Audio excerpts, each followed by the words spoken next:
We are Cherilyn and James Parker, and this is our daughter Olivia.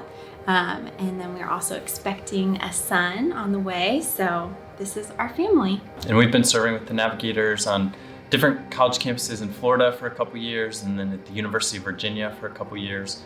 And recently we've been feeling God's leading in our lives to move to Sendai, Japan.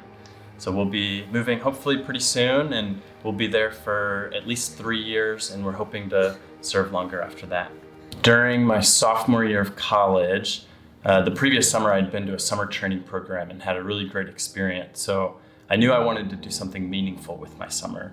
And I'd heard about the trip to Japan, but was initially pretty disinterested because I'd never really thought about Japan before. And I knew I didn't like sushi and I didn't like anime. So I was like, well, it's probably just not a good fit for me. But one of my friends who had been to Japan shared his personal story and his experience in Japan. And just through his story, I feel like God just really gripped my heart, and I felt like God was calling me and asking me to go. And so I went, and it was the best decision I ever made to listen to God's calling to go. My heart was just really struck with the need for the gospel in Japan.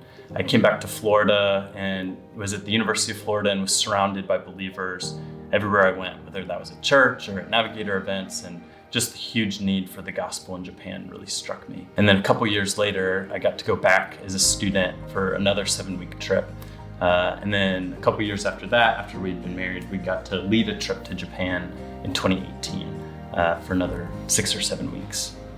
And I've been on a few trips with the Navs to Uganda and to Jamaica. But in 2018, when we got to go to Japan together, I was really excited to experience that with James, since he had gone on trips in the past. It was so sweet to experience just God's heart for everyone around the world. I was looking for a challenge as well, and I think that short-term trips can offer that kind of a getting you out of your comfort zone and being a unique challenge in life that will help you to grow in ways that you would never grow if you just stayed at home for the summer. It was so good and so healthy for me to focus that summer on abiding in Jesus, and out of the overflow of that, being able to connect with Japanese college students and tell them about Jesus, rather than focusing in my own strength, kind of trying to, force fruit out of myself. So that was a really good lesson that summer that I was able to take with me as I went back to the States. God used Isaiah 45 verses 5 and 6 to really show me his purpose. And it says, "I am the Lord and there is no other. Besides me there is no God.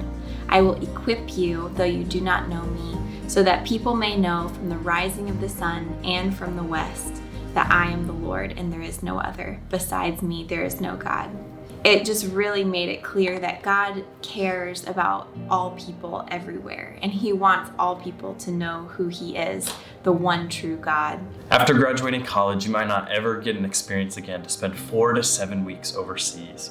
It's an incredible opportunity to get a glimpse into God's heart for the nations and to play a small role in what God is doing all over the world. It could have a huge impact on your life and in the lives of people overseas as well. God uses people with all kinds of different talents and gifts to reach the people that he wants to. So it might be you. It might be you that has the right story or the right gift or talent to be able to share Jesus with someone in a different culture, in a different country. So if that's you, please consider going on a short-term missions trip. And please consider that God might want to use you in this new context to share Jesus.